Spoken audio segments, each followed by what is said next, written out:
By the way, you're not on the terror watch list any longer, are you, Tulsi? Another shocking story as well. I hope that's all resolved. Unfortunately, Sean, I wish I could say the same, but it has not been resolved. I've been informed that the targeting package that the TSA created for me when they put me on the secret domestic terror watch list is still operational. That is insane, and we'll stay on that case as well. All right, that was a verbal beatdown, and you came in, you were armed with facts, also reports that you are part of Donald Trump's debate prep team. What do you tell him, without giving away, private conversations you may have about debating Kamala Harris? Because she did go in with, memorized lines to go after Joe Biden, and they were effective to some level. Yeah, they were. First of all, as you know, President Trump is not a politician at all.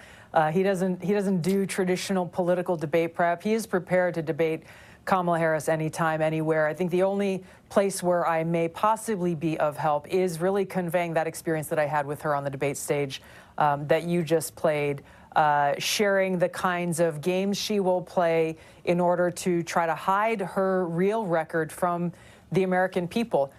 It is clear that now that she is the candidate running for president on the Democratic ticket, she is saying one thing while her record and her actions over the last 3.5 years prove the exact opposite to be true. She is lying through her teeth every single day, which is incredibly insulting to the American people and voters, because she thinks that we are so stupid that we are going to just forget what she has done over the last 3.5 years and all of a sudden buy this new lie that she is selling us. And, there are too many examples to cite, but you brought up my being on this secret domestic terror watch list. She says over and over again she's going to be the champion and defender of freedom, and yet she and the Harris-Biden administration continue their mission of political retaliation to censor free speech, to go after people like me for criticizing them and their actions and policies. And of course, their foremost target continues to be Donald J. Trump, as we've seen with these new indictments that they've just rolled out.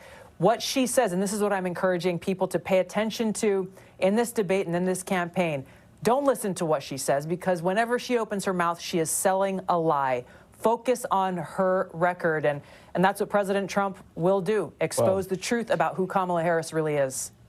And this shows how corrupt the media in the country is, because, you have a wealth of radical statements. If it was Donald Trump making them, they would have played them 1,000 times a day.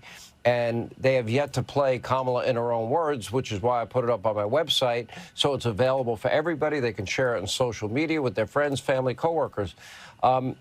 So Jason Miller said we had this issue of last-minute changes. Now, Kamala and her team had already agreed to ABC, agreed to the same debate rules that Joe Biden had with Donald Trump. And then all of a sudden, last minute, no, we want the mics on the whole time. Oh, no, we'd like to have the candidates sitting rather than standing. Can we bring in cheat sheets and notes into the debate? Jason Miller's quoted as saying that. I'm like, is that true? Did that happen? Is that evidence of fear on her part?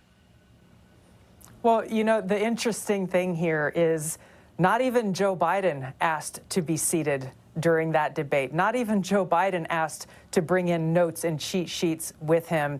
To me, it just is another proof point and evidence of how unfit Kamala Harris is to be our president and commander-in-chief, and how she is unable to deliver a message that has not been scripted for her by her pollsters and the people behind the curtains who are not only controlling and making decisions for her and what she says and what she now supposedly stands for, but these are the very same people who have been doing this with Joe Biden as the figurehead over these last 3.5 years, which is a dangerous thing for our democratic republic, because voters need to know that who they vote for is someone that they can hold accountable. How do you hold accountable nameless, faceless people behind the curtains who are the ones actually making these decisions and actually calling the shots?